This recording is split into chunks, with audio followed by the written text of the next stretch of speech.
fast, efficient and affordable business-grade hosting solutions, domain registration, SSL certificates and more. We also monitor and provide website security and update services, website builds, email hosting, amongst other sensational products.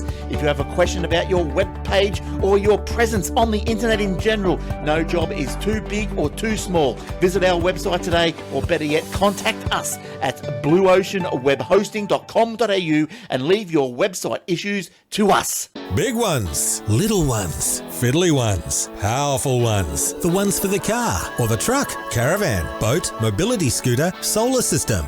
In fact, for any kind of battery, go straight to Battery Central Ipswich. They'll even help you when you know what you need to power, but have no idea what'll do the job.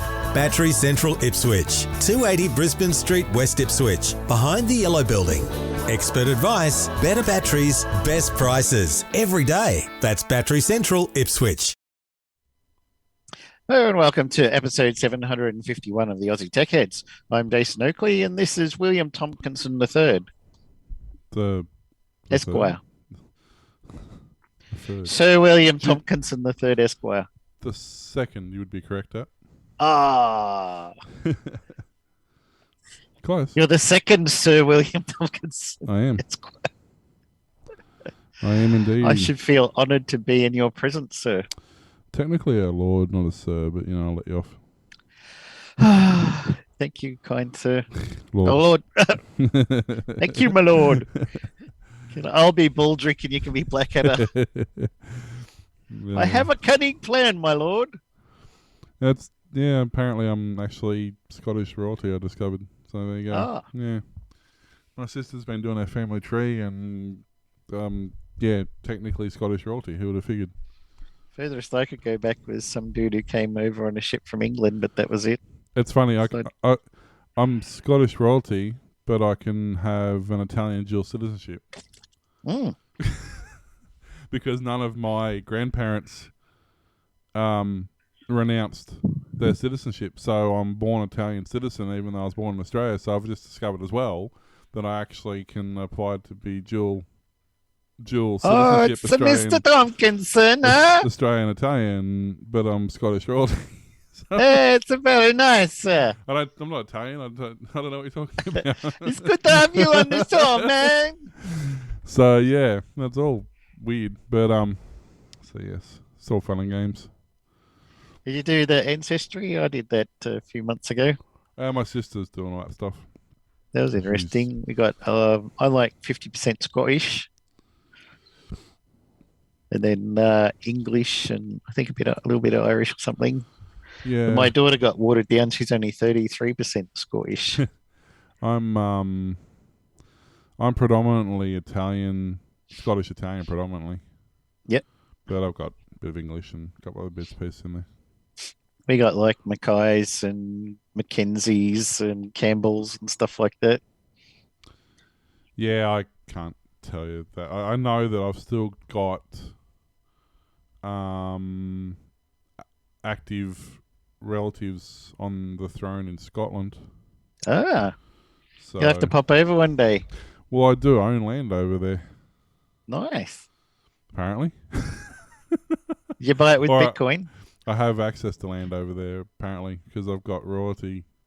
There's like parcels of land that are allocated. I don't know. So what are you still doing in Queensland? Well, you can't leave. Ah, I mean, I could get on a boat, I suppose. yeah. Get on a long ship. Yeah. Slow boat to... Slow boat to nowhere. How long would it take to sail a boat to Scotland? Let me Google that for you. I can imagine it'd be an interesting trip. You just haven't got the money to get there, so... As long as I've got enough to get there, I haven't got to get back. I'm just going to enough to that's get all right. there. And technically, once you're on the boat, that's it. You don't need any more money. It's going to... It did people in the old days, they just jump on a boat and then end up somewhere else. And they're like, yeah, this will do. Well, I got a friend who's travelled the world several times. He literally just jumps onto cargo boats and stuff and asks them to be, not necessarily deckhand, but he says, hey, can I, be cleaner and clean the bunks or clean the kitchen or whatever while we're at sea? And yep. they go, yeah, no worries. And they, So he's basically travelled the world and it's cost him nothing. Oh, that's all right. Yeah. It reminds me of that lady who was married to a real estate guy and they made a ton of money. Then he passed away. So She lives on she the sold cruise the liner. house and bought a cabin on the boat. And now she gets a doctor comes to her cabin anytime she wants, which you won't have happen anywhere. And you go visit all these different countries for the rest of your life. Yeah, 86-year-old widow Lee Worcester. She's been doing Yeah. it for the last 7 years. Well, it'll be more than that now. It was 7 years when I read the story. And she pays a,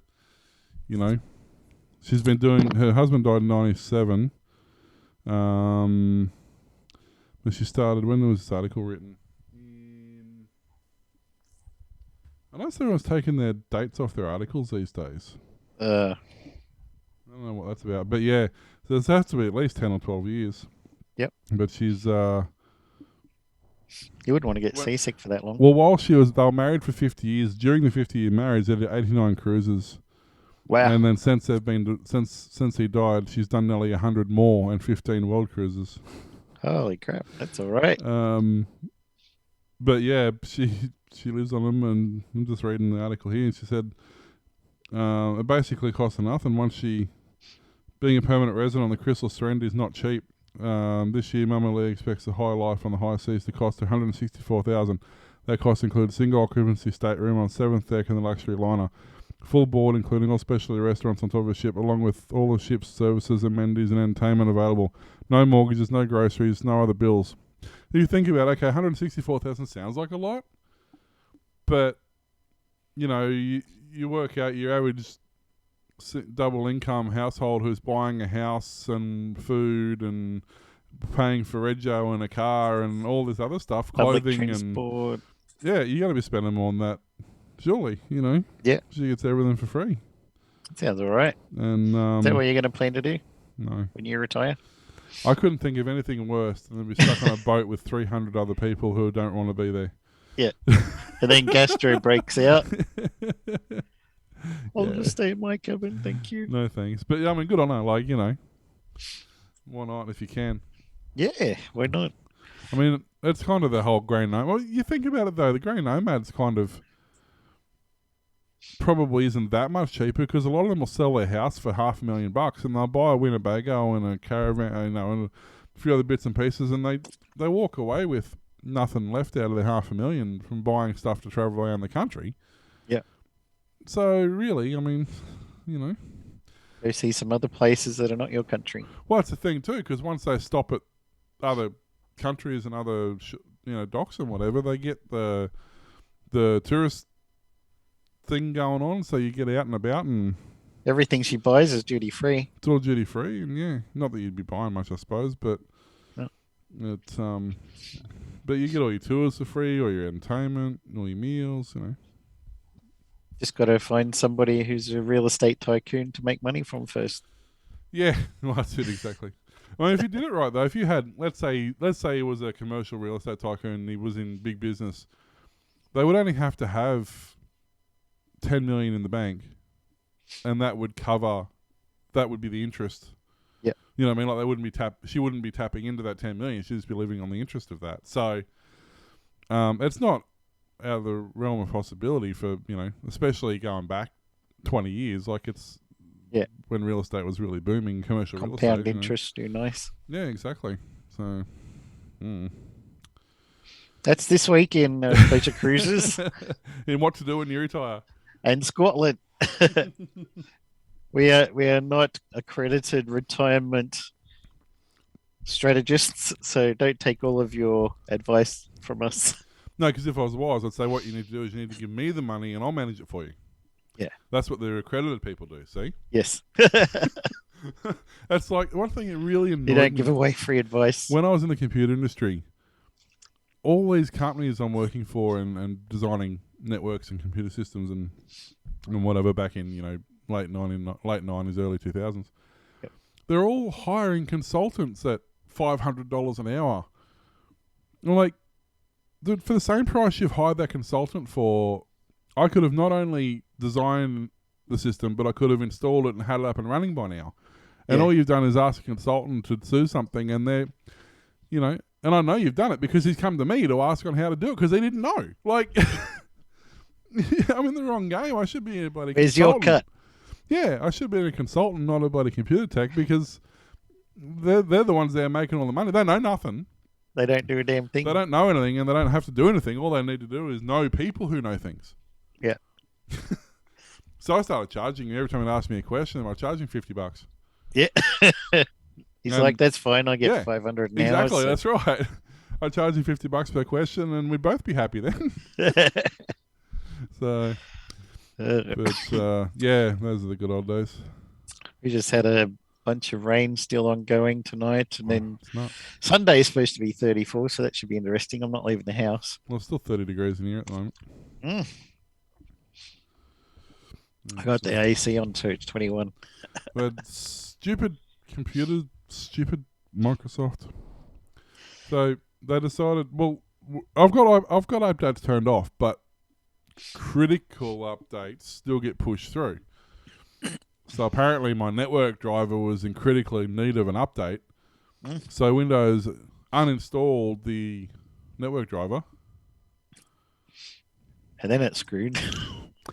And then went looking for new device driver. No internet connection found. Right. Why do you think that is, Microsoft? So half an hour dicking around there to stop Microsoft from trying to update the driver so I could install the older one that was working perfectly fine. Didn't you have the same problem with your graphics drivers? Normally it's my graphics card. It's the first time it's been on my network. It was my sound drivers a couple months ago, but normally it's my graphics cards. And You're branching out. No, and then I got another computer that's like our second computer that we use for more business stuff and whatever. It's a lower spec one, but it's only relatively decent system. And it's had Windows 7 on it for ever. Yep. Not even Service Pack 1, just Windows 7. And a program that we use all the time, I don't know if it was, I can't remember which one of our accounting programs. Because, hey, you need to, at very least, you need to upgrade to Service Pack 7.1 or, 10 or 11 or whatever. Fine, I'll upgrade to 7. I'll put the Service Pack on it. Upgrade to 7.1. That's never been done. Yep. Went to the Microsoft website, grabbed the offline installer. Sorry, this file is no longer supported. We don't have this file anymore. Jeez. You can upgrade to Windows 11. But no, I really can't. Click on, upgrade to Windows 11. This device is not supported. Do the checking. This device is not supported. You cannot upgrade to Windows 11.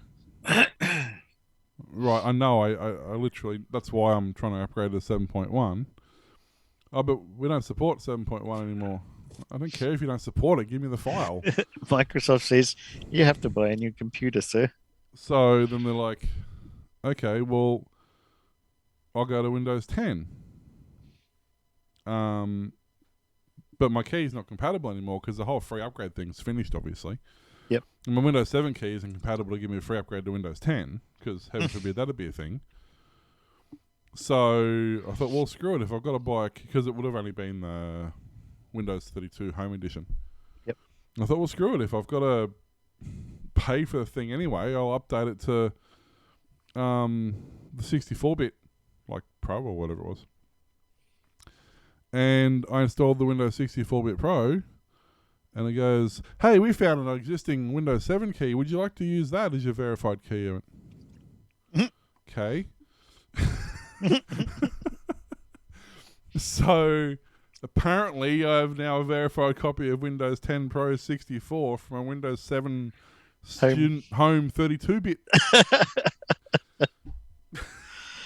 Why does it have to be so confusing? That was after 2 iterations of Linux to try and get to work. Yep. And How's it? Hey? Keep going. I was saying about putting out Windows Mint on it because I couldn't get Linux Mint.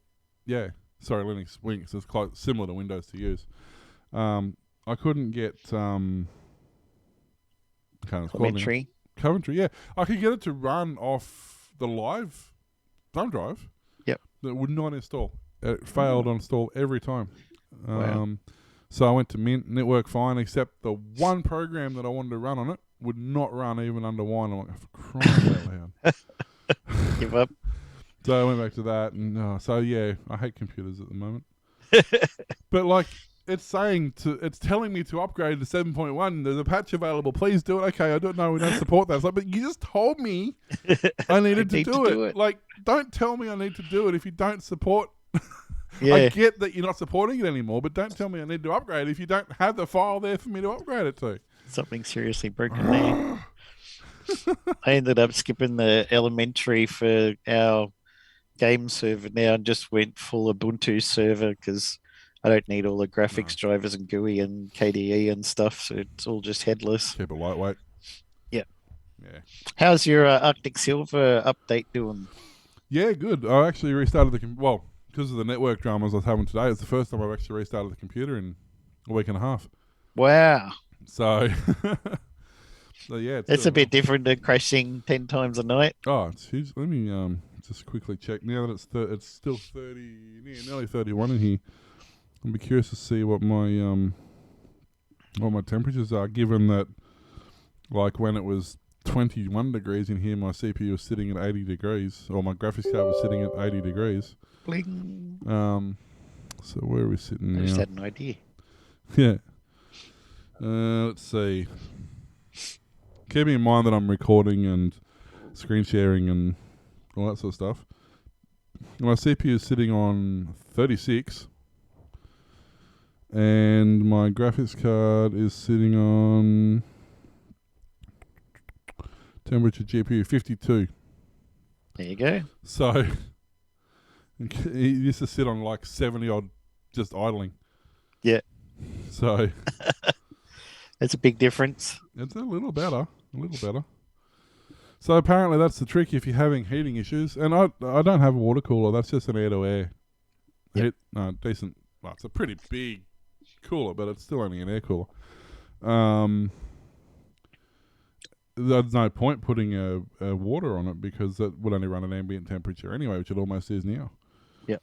So that's the trick. If you're having heating issues or random crashing issues that you can't data log, which is what my problem was. I could never data log it because to data log it, you need to start recording, and the program, nobody's built a data logging program that logs, every, 1,000 times a second or whatever. They all store the log in RAM, and then once you stop the program, it saves the log. So, no, that's pointless because if you can't pick up a crash that way. No. Because once it crashes, you lose the log. Yeah. That's dumb. So somebody needs to build a program, data logging, for like a stress test program, but it actually data logs at an insane rate so that the chances of you catching what causes the crash is much higher.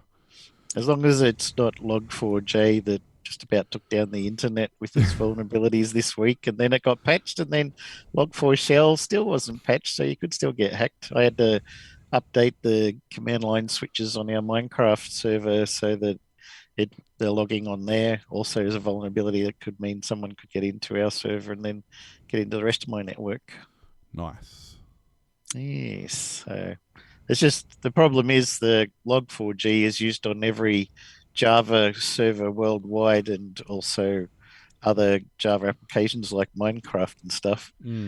But it's maintained by one main guy and two others part-time, and they don't get paid for it. It's just something they started in their spare time. So it wasn't, funded to make it super secure or anything. They just had to keep it maintained and updated with the latest technology features. But they found out you could get it to download executable code and execute it and let someone take over your server. So there's a lot of vulnerabilities going on about that at the moment.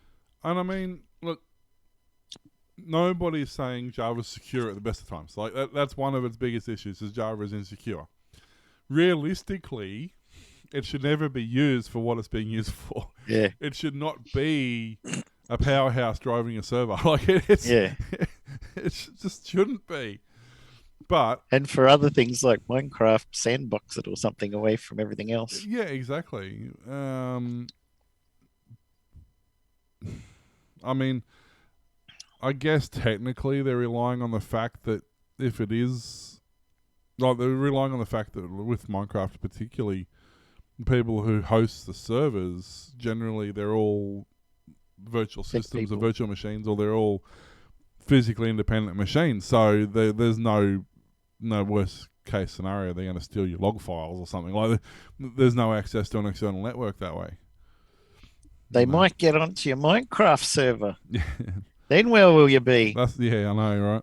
But that's what I mean. Like that's sort of the worst thing that you could generally expect to happen. But if, like in our case, running our own servers, yep. You do have that added layer of vulnerability there. Yep. But look, you're pushing stuff uphill trying to make Java secure. Yeah, you can make it slightly less unsecure.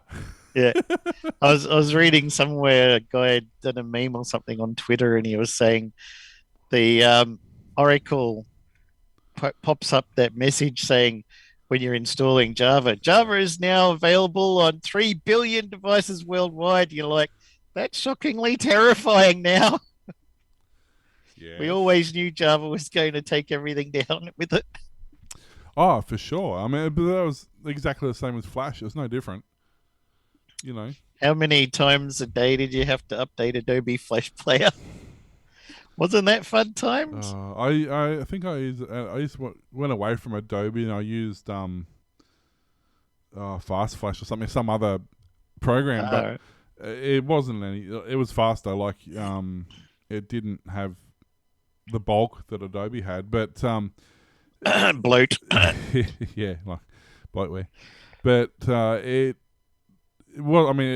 using Flash, it wasn't any more secure. Like it was just a different program to do the same thing. But I mean, you could amount of times you could go to a website, you could like right click and go view source code, and it would literally have like the back end address of this web server sitting there. You could just go and log straight back in, like you know, and then say, but I mean, what's most of everybody's websites running on now? WordPress or Joomla. Joomla's not too bad, but WordPress is horrific. Yeah, it's got vulnerabilities out the wazoo. Vulnerabilities and exploits and everything going on with WordPress, and yet everybody uses it every day to build a website. With my daily job, even at the moment, I'm seeing a lot of hacks on WordPress servers that are 5.8, which is the latest one is 5.8.2 now, because they brought out 5.8 and then found vulnerabilities, so they brought out 5.8.1 and then 5.8.2, and now they're on 5.9 beta. Yeah, but I'm seeing a lot of websites that had got extra, but they're trying to be sneaky. So instead of having you go to website.com/random subdirectory name or something like that, the subdirectory name they're putting their hacked code into is WP dash and then something. So they got WP docs, WP info, WP serve, because WP datas. They look like legit files because WordPress, yeah. Whereas none of those real WordPress folders, but they look like they probably are. And I thought at first when I first saw a couple of them, I was like, oh, someone's hacked a plugin, because with WordPress has vulnerabilities. The plugins have vulnerabilities. The themes have vulnerabilities. So you got to make sure all of them are updated. And the links that bind them together have vulnerabilities. The way that they're actually tied in. So I thought, oh, someone's done a crappy plugin a while ago, and now they found a way to exploit it. But no, it turns out it's probably just WordPress 5.8, 5.7, 5.4. I saw another one. But yes, so there's a lot of spam being generated using WordPress. I got a website sitting there not doing it. It's not even really live. It's just sitting there. And I got an email letter saying, please update your WordPress. You're on version like 3.4 or something. Well, there's like the robots.txt or something. It's only a file on the server, so I'm not worried about it. But I'm like, yeah, I probably should do that one day. I got an email in our work account today. It spoofed our own email address. Yeah. And so it was our info at batterycentralipswich.com.au, and it said, please contact admin at batterycentralipswich.com.au regarding password for this site. and it had our website, Yep. and it had the C/C panel. Yep. So it was our info account spoofing our admin account spoof address on sending an email to our info account, getting us to log in to update our password for what looked like a legit cPanel login. But it wasn't. Yeah, I see so much of that. Nearly caught me out. Like, it looked legit. Like, even when I went and clicked on show more and went through the details, like, because it was sent from our own server. Yep. Like, it's only for the fact that I know that that's not a thing. Was the only reason I knew it wasn't real. But if you were just a normal, I don't want to say a basic admin, because that's degrading, and I don't mean it in that way. But if you're an admin assistant or a secretary or somebody who just handles emails and doesn't really understand how the back end works, that would look like a perfectly legit email. I mean, most bosses, for that matter, actually, they're more likely to do it than the secretary who am I fooling. But yeah, it looked legit. Like, it was such a weird. I deleted it. I shouldn't have deleted it. I should have kept it so I could show you. But it was. I've never seen anything like it. Like, it had our own logo. It had our everything. It had our security key. It had the whole lot. Like, it was full on. Wow. Spoof of our own address. Like, somehow they've sent it. It legit looks like it came from our address. Yep. It's bizarre. I have to see about if it's upgradable to Joomla 4, because they've announced that's out now. So yeah, I didn't want to do it straight away, but I get an email every day saying, "Don't forget to update us. Don't forget to update." And I'm like, well, I don't want to just jump straight to 4 until everybody else has had to go for a while, and we might have to jump to 4.01 or something. Yeah, and the worst part about that, on a big step jump like that, is breaking all your plugins. Yeah. I mean, I know you can roll it back, but it's such a pain, because especially if you've got a couple of dozen plugins, because you might not realize that a couple of them are broken. Even if you go through and test the site, if you've got a web shop, for example, it might not actually legitimately be until the very last click on the buy it now, when you've been through the checkout and everything, that could be broken. But you don't know these things. That's why it's a scary thing to do. Even just normal upgrades to minor point versions. Oh, for sure. And I mean, it's bad enough something simple. I say simple, like a Windows up, like a Chrome or an internet browser update. Yep. The amount of things, because I use Canary as because I've got so many different users. I use Canary as my browser. Sonia uses Chrome. We use Firefox and Opera for work, and so because Canary is a daily developer version, it's quite common that they'll bring out a patch, they'll bring out an update that's just broken. Yeah. And it just will not work. And I'm like, I hope they fix that, because that's like literally my browser with all my stuff. Yeah. Well, I had, was it probably 5 years ago, I decided to revamp one of my websites, and I thought I'll use one of those wiki applications and make it a wiki, because it's all about the VZ programming and games and stuff.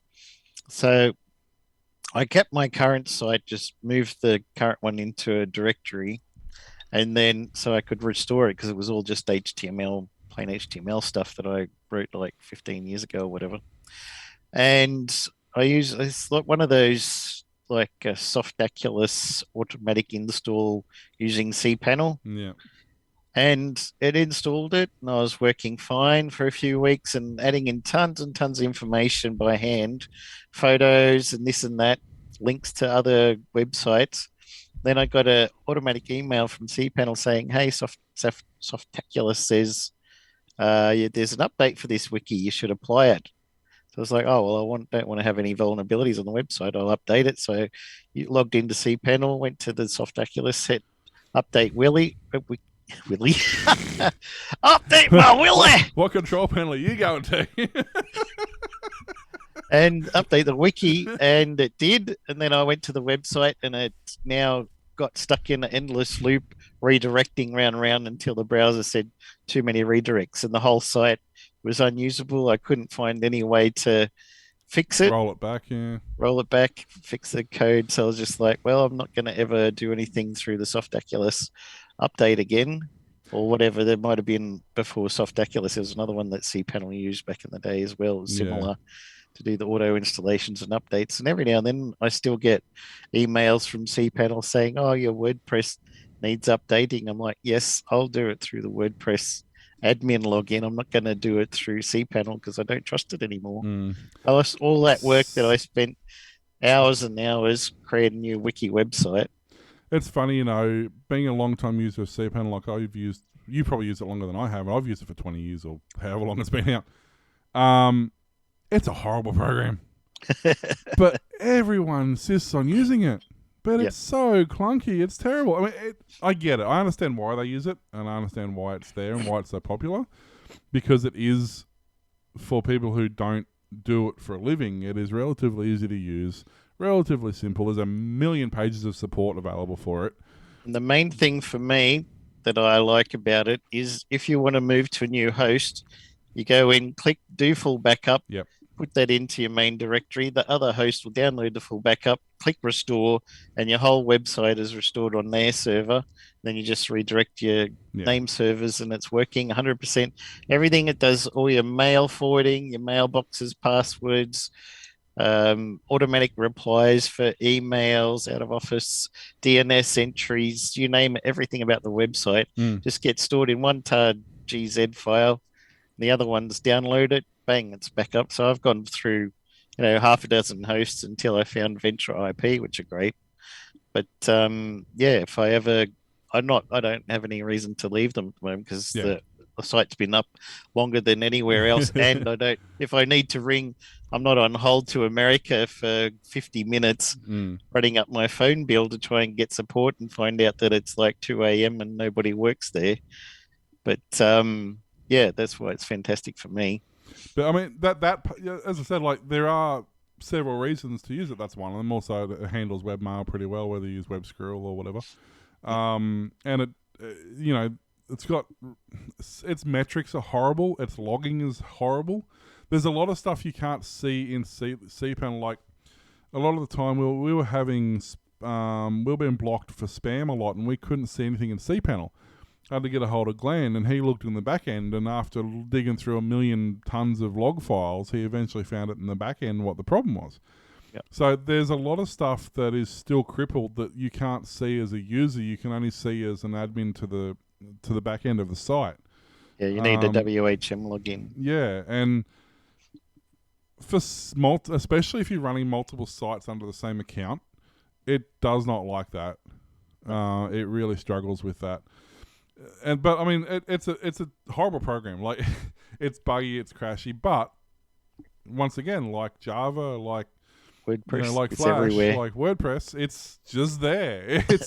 It's what everyone uses. It's not the best. The other thing I was going to add to the list that started off Adobe PDF reader, Acrobat reader, started off with this simple little Ghost script reader, and then they bloated it out the wazoo. So it's like, 500 meg to download, and it has embedded fonts, and it can be programmed, and you can have forms that can fill out and lock it and password, and suddenly it's this big bloated mess, and you'd send somebody a PDF and it can hack their computer. But the funny thing is, Adobe's is, as you said, 500 meg or whatever.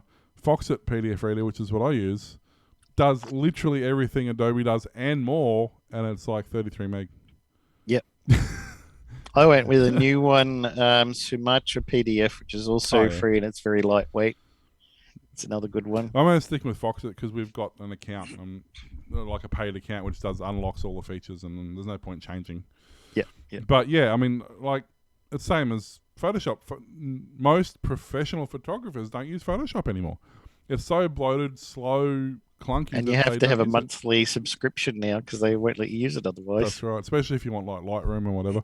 So most people now use GIMP. GIMP is becoming one of the fastest growing graphics image manipulation programs, hence the word GIMP. On all platforms. Across all. Well, that's the other thing too. It runs across all platforms natively. And it's fast. It's small. It's only a couple hundred meg. A very low-end system can run it very fast. Yep. And if you need, you can run Inkscape. If you need SVG. Yeah, if you need, trying to think, Vector. That's it. Yep. Inkscape does Vector because GIMP does raster. Is it raster? Hey, Rasterman, bitmap. The other one. the opposite of Vector. I think it's raster. Yeah, that's right. But yeah, so and these are all free programs. There's LightScribe, which is like a publisher. I love Paint.net. Well, yeah. I mean, even that's handy for a lot of stuff now. It's surprisingly versatile. What was that one we used to use before Corel bought them? That was a paint Corel Draw. program. No, it was another company. It was Paint Shop. Paint Shop Pro. Paint Shop Pro. Paint and Shop then Pro. Corel bought them, Yeah. and then it was worth going with. Yeah, Paint Shop anymore. Pro. They integrated into Corel Draw. Paint Shop Pro was good. It was awesome. I used to use that a lot back. I mean, that's you're going back to Microsoft Works days there. Yes, yeah, You used to have Microsoft Works, Microsoft Money, and Paint Shop Pro. It was like, yeah. I use that on everything. Paint And Shop then you Pro was had, where I first learned to do graphics and stuff. Netscape Navigator and JView Pro was the JPEG viewer, and What was that one that looked Extra like a Gold. splattered cat? Irfan View or something? yeah. What was I think it was Irfan View, something like that. Yeah. IRFAN or IFRAN or something like that. Yeah, And it had a red cat that was yeah, for the icon. that's right. Uh, Those and are- that's this week in Old Fuck Geeks. We're covering everything this week. probably should cover some news, I suppose. What? Yeah.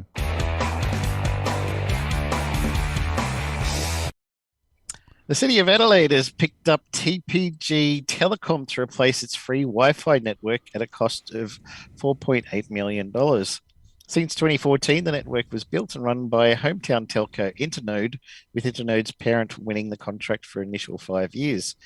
TPG is set to replace the current mix of mesh, wireless, fibre, and copper-based technology with a fibre network built on the 10 gigabit Adelaide network that TPG built, and increase the number of access points by 25%, taking the total to over 250.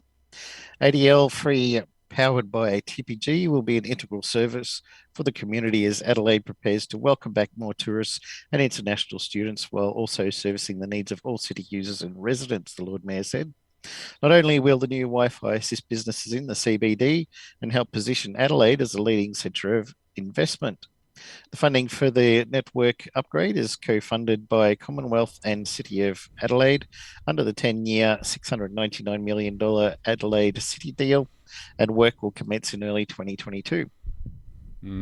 Late Tuesday night, it was announced a $60 million Digital Technologies Academy was approved at Lot 14 under the Adelaide City deal. At a time where more and more high-tech jobs are coming online here in South Australia, it's absolutely vital we can train the talent to take over these jobs, Premier said. South Australia is unashamedly the space, defence and cyber state, and it's my aim to create a pipeline of jobs in these industries so we can put the brain drain behind us and be the country's beacon for major companies in these areas. Construction is penciled in for commencing in late 2023. There you Yeah, go. well. Awesome free Wi-Fi network for Adelaide. It's I know Aussie Broadband's been talking about doing it for Melbourne, seeing as they occupy the vast majority of that now, or the optic, the dark fibre that was there. So, yeah, they were talking about that. But I think at the moment Aussie Broadband's so overtaxed with their data consumption because they're growing at such a huge rate. They The don't, new II Borg. yeah, they kind of don't want to, don't want to overload the network. Obviously, it's something they've worked hard to achieve what they've got. Which actually, it's interesting. This wasn't the story I was going to do, but I just noticed it at the corner of my eye while I was. You have stories jumping at you from the corner of your eye. Where'd they come from, man? Well, technically, I was reading another story, and I scrolled past that story, and there was another story. Because I don't know why, but so this chart here is the busiest, like during peak load, the percent of the speed that you expected to get. Aussie Broadband, averages between busy hours, all hours, and like even their busiest time, they sort of don't, they hit about 95, 98% of their planned speed. but I don't believe this chart because I know for a fact I don't know any. Like they're saying, Dodo and I Primus don't drop off at all. Which It's we some know. champagne comedy. And then they're saying, like, Exetel, for example, they reckon is above 100% speed on a regular basis, even during their busy hours, and almost 100% on their very busy hours. Right. I was with Exetel for 1 month. That was enough. And I was on their 2100 plan, and I did not see more than 5 meg the entire time I was with them. Jeez. And I've heard that a lot through Exetel. So I don't know where they're picking this chart from. It doesn't say where they've got know. it. It comes from the ACCC, apparently. Like this chart shows results from major NBN fixed line plans, and it's the ACCC's report on internet. Did they just make up numbers? Well, they're saying that Optus was able to provide 99% of planned speed during the busiest hours, which is defined as the 5th lowest hourly average download speed, followed by Exetel on 96.9, Telstra was 96.6, and Dodo and iPromise on 95.3. iNet provided 93, Aussie Broadband 93, Vodafone could only hit 90%, and Superloop dragged the chain at 80%, 88%. But I don't understand how they're coming to these conclusions. These must be burst speeds, I would say, not sustained speeds, because, like, I know full well that I've been with a lot of these providers, and I have friends who are with a lot of these providers, and Feel sorry for them. they're not even come close. Like, they're saying iNet is averaging, 93% or something, but I got friends who are with iNet, and they're lucky to get 50-60% of their speeds continuously. Like, you'll get higher burst, which I'm assuming that they don't say how they've measured this. See, No. You know who would have a good results would be Ookla. yeah, especially if I had done that story, but yeah. So I don't know. It's just weird. They don't say how their metrics are working. And the other thing they don't say is what speed plan that is. And what they're doing. Are they streaming 4K, or are they just checking a couple of emails and going, yeah, that's fast? Because they're talking about, like, they don't say the plan speed, but down here they're talking about saying, oh, it's kind of irrelevant because video conferencing only uses 2 meg a second. And so, but if you're paying for a 20 meg, you're paying for 100 meg, you don't want 2 meg. Like, there's no reference. This is the problem with these sort of statistics. There's no reference point to work from. Yeah. Anyway, that wasn't the story I was going to do. I was going to do another NBN story, though. Yep. What have I done? Close the wrong picture. Oh, well, whatever. You can have that one. So NBN, the company responsible for Australia's national broadband network, has once again revealed the amount of copper it's purchased in its existence. However, this time they decided to add the amount of optic fibre as well. So as of 2021... NBN has purchased 361,000, basically 500 kilometres of optic fibre. It said the relatively small amount of copper purchase, 61,000. So yeah, it's not too bad. Is about 5%. It's largely used to connect the new optical fibre to existing legacy networks. But the thing is, in October 2015, NBN kicked off, and they already had 1,800 kilometres of copper purchased, and then by February 2019 they were at 30,000 kilometres of copper.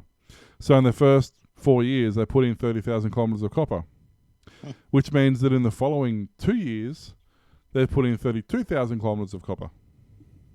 So while statistically, yes, they're using more optic fibre than they are copper, they've doubled their copper usage in 2 years compared to what they had the previous 4 years of the NBN. And what they should have done is snip and thrown it all out. NBN's previously said copper it used to link between existing pillars and new nodes, as well as for extensions to fibre to the curb deployments and for lead-ins to reach FTTCs. Last week, NBN revealed it replaced 21,000 FTTC connection devices in the 6 weeks to mid-November as Lightning has continued to fry boxes. On Monday, NBN released, How many What? fiber networks have gone down from lightning? No. Well, I don't know. If the lightning strikes the power lines, you can still fry them, unless they put in lightning protectors. But on Monday, NBN released a second sustainability report and pledged to purchase 100,000 renewable energy.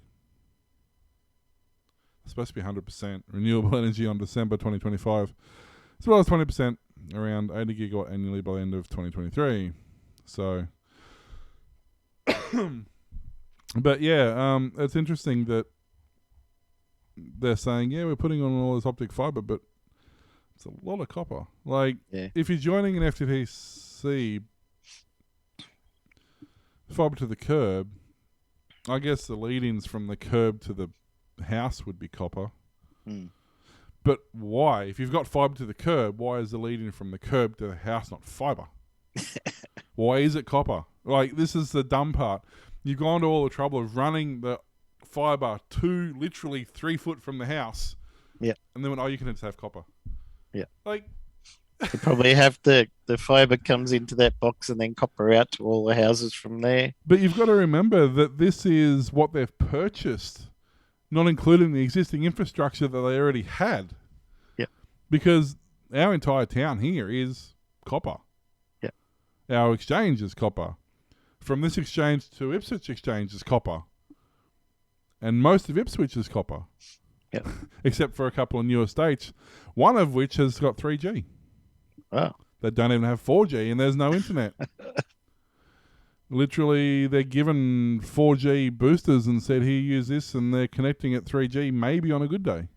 Jeez. And that's one of the brand new housing estates that have just gone in. I briefly saw an article that was saying there's no guarantee that any new brownfields are going to have fiber or anything like that. No. When they should all be, because it's all brand new Infrastructure. estates. I mean, the thing is, how you're already running trenches, because they're all underground cables now. You're already running trenches to put power in. Yeah. How hard is it to put a line beside it? Yep. Like, no one put copper line, none of that fancy glass stuff for but us. even if they put copper in, it's still got to be better than what they've got, which is nothing. Yeah. So dumb. Ridiculous. So dumb.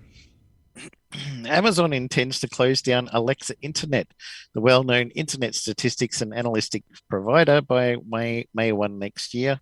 The online retailer said in a brief announcement. Now, this is not the Alexa smart devices. This was a company they bought. Alexa Internet was founded by digital librarian Bruce DeKale and Bruce Gilliatt in 1996. And acquired by Amazon in 1999.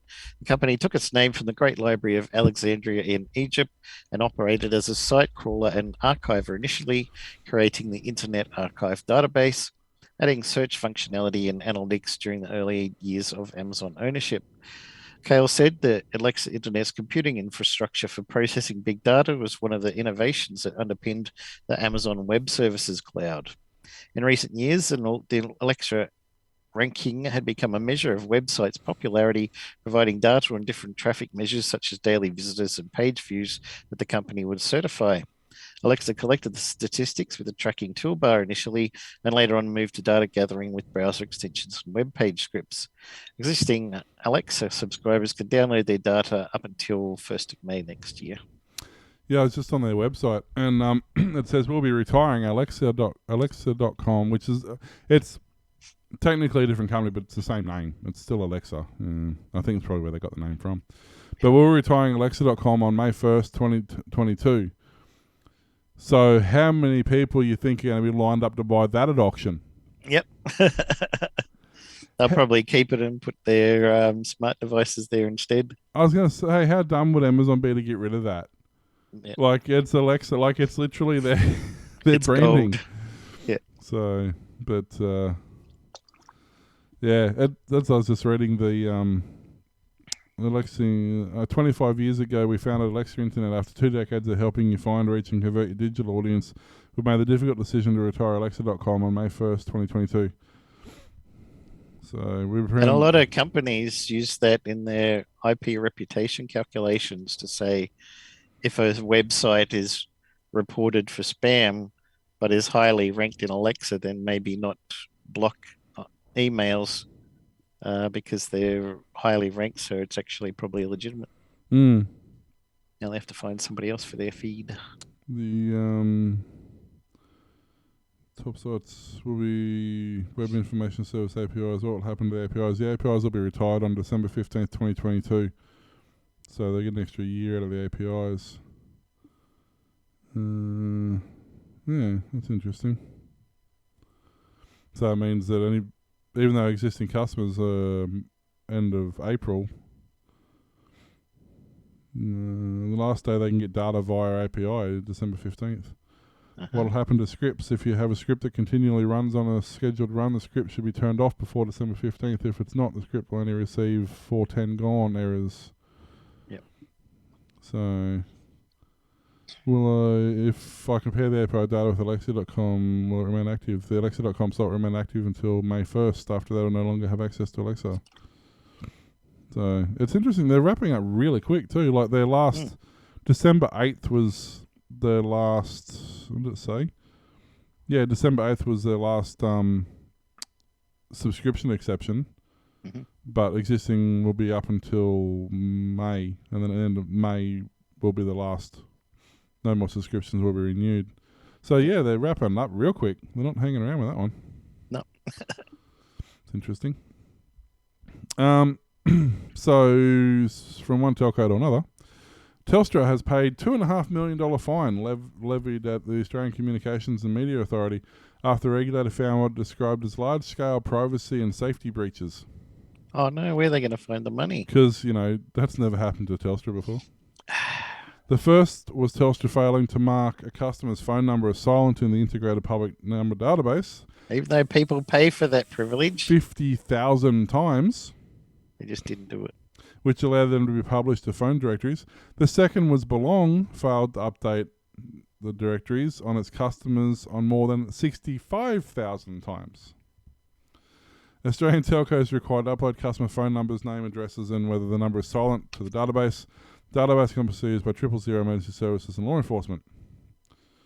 When people request a silent number, it's often very important privacy and safety reasons, and we know the publication of details can have serious consequences. The provision of these critical services can be hampered and lives put in danger if data is missing, wrong, or out of date. It's alarming Telstra could get this so wrong on such a large scale. Who did this a couple of years ago? Wasn't it like IONET or someone dodgy like that? Did exactly the same thing? They're like Lord Farquaad in Shrek. Some of you may die, but that's a chance I'm willing to take. Yeah, pretty much. Because they can literally, if it's domestic violence thing. Well, and it's not only that, it's also, especially now, that you can literally take a phone number with you anywhere in the country. Because my in-laws have their O2 number from New South Wales, even though they live in Queensland. Ah. Yeah. That's handy. Which is great for not having to change your phone number. Yep. But can you imagine not updating that database, having the O2 number, which was originally in Evan's head? So if that number comes up on caller ID for police or fire or whatever, ambulance, they dispatch to the wrong place. To... Evans Head, fire department or whatever. And it's the time wasted, especially if the people are non-responsive and can't talk. They rely on that phone number to be at a particular address. So if that number never got updated to their current address up here, you'd never find them. No. Alongside Telstra, other telcos were handed remedial direction at the time included Optus, Vodafone, WAPT, Agile, Chime Communications, PowerTel, Primus Communications, Symbio Networks, and Transact. Everybody. How hard is it to do the thing that you do every day? Yeah. In May, AMC issued Leica Mobile with a $604,000 infringement after it failed to pass on emergency info 246,000 times. 2 days later, AMC issued formal notices to Telstra, Optus and Alia Mobile for not verifying new customer information. Medion Mobile, which powers Alia Mobile, is owned by Lenovo, was caught on 53 occasions. Telstra was found to have breached its obligation 52 times and Optus was pinged for 1 violation. Now you know where you get your burner phones from. Yeah, I was going to say, you get them from Aldi. I was always sus on Aldi for that because I've had a couple of their prepaids just in these like candy bar phones because they're great because their subscriptions last 12 months for $22 or something. Yep. And they've never asked, I normally ask for your driver's license number or whatever to verify you, and the last couple of times I've done it, I just hit random keys on the keyboard and pressed OK, and it goes, oh, okay. So I don't have a problem with them being burner phones, but it's like, you know, I also understand why the ACMA do what they do. It's specifically to stop burner phones from occurring, but it's like somebody like Aldi, I wouldn't expect, given that they're they're not a telco, they're a retail operator, but normally on the Telstra network. Well, yeah, but they're being a retail store, normally they're pretty on the ball with that sort of information. Yeah. I'd expect a telco to be like, especially one of these, Medion Mobile, or what was this other one? Leica Mobile, or Transact or Simeo Networks, one of these no-name ones. I expect Leica's very popular with people like from India and stuff like that because they have discounted calls international. Man, they're purely IP based. And they make some nice cameras. Man, they've got horrible delay. Yeah. Like there's I got some friends overseas who use it purely because of that reason. It's basically free unlimited international calls. And it's all IP. It's basically like trying to talk on Skype but with like 15 bounces in the middle. It would be close on 5-second round trip delay. Yep. So you almost have to talk like you're talking on a CB, and you have to put like over at the end of it so they know when you finish talking, because there's such a long lag time between when it gets there. So Australia, Japan, and the United States will jointly fund the construction of a new submarine internet cable system connecting the 3 Pacific nations. The cable is intended to be used for internet connectivity by the federal states of Micronesia, Kiribati, and Nauru, according to a joint statement published by the US Department of State. It will interconnect with the Hand-True-1, a cable system that runs between FSM and Guam and was funded by the US Army. The project was first revealed by Reuters back in September and places a previous cable project that would have been built by Chinese companies and was backed by the World Bank and Asian Development Bank. This 6-country collaboration highlights our commitment to work together on critical telecommunications infrastructure and contribute to reliable and secure internet for the region, the country said. Australia's Minister for Foreign Affairs, Marise Payne, was represented in the joint text. We will continue to coordinate closely with the World Bank and the Asian Development Bank to ensure this project complements the investments by these institutions to enhance digital connectivity in FSM, Kiribati, and Nauru. This is more than infrastructure investment. It represents an enduring partnership to deliver practical and meaningful solutions at a time of unprecedented economic and strategic challenges in our region. Yeah, I mean, how long have we been saying like the undersea cables are maxed out? They've got to be upgraded. So and they get eaten by sharks. Not generally. It's a little hard for them to get through steel reinforced cable, but Recently there was a news article about it. Yeah. Oh, look, I'm sure it probably does happen, but it's not common. It's usually boat anchors and stuff like that tear them up. I can't see sharks. Oh, maybe the old ones, because maybe the old ones weren't like carbon fibre reinforced or steel reinforced. Yeah. All the new ones are. They're all like you can basically, you basically not under. They're indestructible. But the old ones maybe not so much. But yeah, no, I think I was reading statistics saying that like the average is like 600 breakages a year, and something like 400 of them are like boat anchors. Yeah. So, and then like cyclones and giant waves or disruptions like earth shifting and stuff can break some of them or stuff like that. But yeah, it's a big job. It's not a hard job. I was watching a video on them actually doing it. It's quite I say easy job in terms of like there's a massive spool of cable on a ship and they just drive the ship in a straight line and drop it to the bottom of the water. Like it's not hard in that respect. Yep. But you've got to map out, you've got to make sure it's in a deep trench. You've got to make sure it's not going over like rocks that it can wear through, and it's got to be on, not going over like, you're not crossing over ravines that it can string over. And yeah. So it's quite a complex thing well to do. planned out. Yeah, it's not real hard. It's very very complex. And then the part that I found cool was where they were joining the old spool and the new spool. Like, there's about 5 guys working on it. It's all done by hand still. And the boat's doing this because they're in the middle of in the middle of, the Death Sea somewhere. And the boat's doing this, and it's doing this, and it's doing this, and the guys are sitting there just going, It's like, really? You don't see legs, you got to see arms, you got to see eyes, you got to see everything. Like, it's and then they string them together and fix them and wrap them, and the cable's just getting thicker and thicker and thicker and thicker. Yeah, it's pretty cool to watch, actually. So that'll be good. We'll have faster internet to Micronesia, which isn't a bad thing because that's a very technologically developing area. It's like India. It's surprisingly very high technology. I think whenever I checked stats for downloading our shows, Micronesia was one of the biggest. It actually, it's weird, but it is. Micronesia, and I was checking the Aussie Tech Head ones the other day, and Hawaii has like a very large... Hawaii! Yeah, has a very large download. I don't know. They're desperate for entertainment, or I'm not sure what's going on there. But I'll have to go there so I can get laid. Everyone gets laid when they leave the plane. Yeah.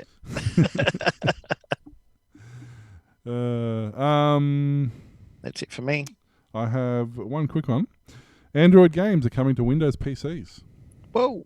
An upcoming Google Play Games app will let you resume games on a PC after playing them on another device.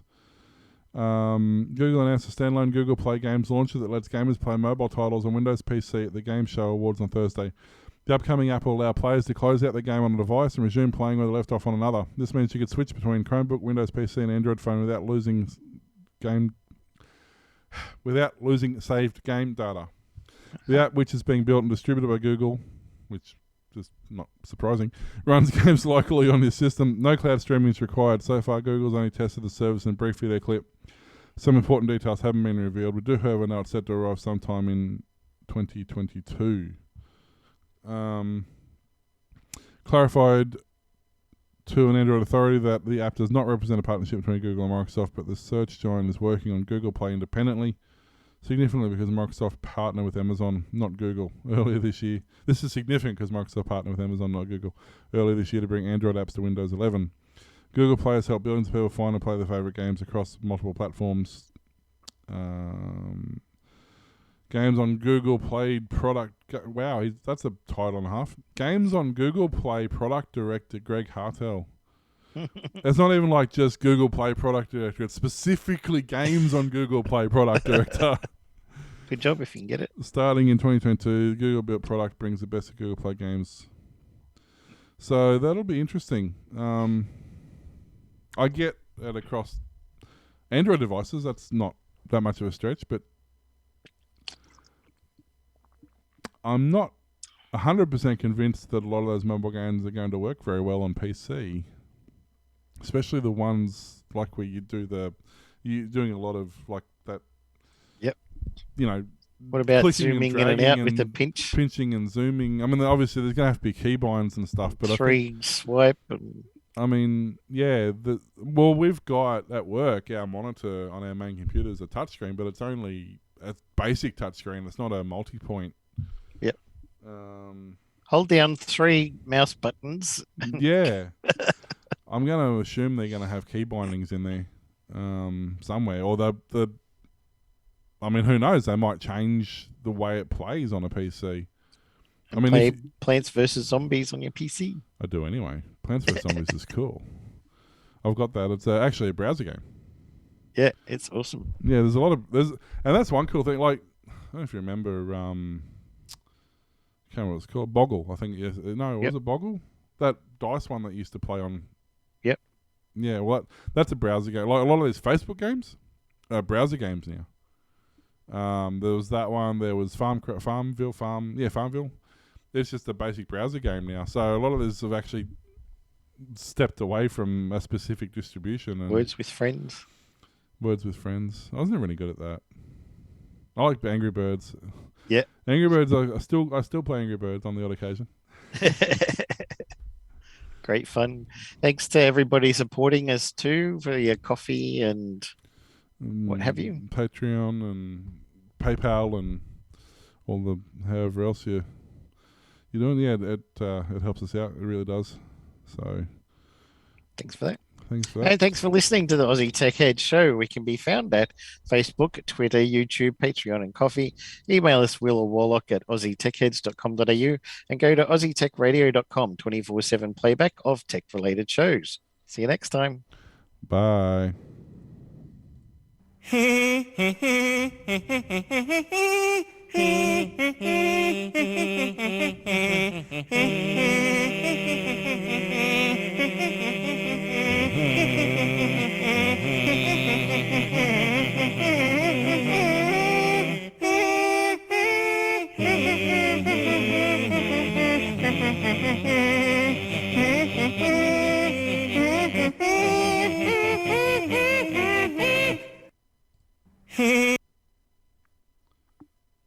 Seth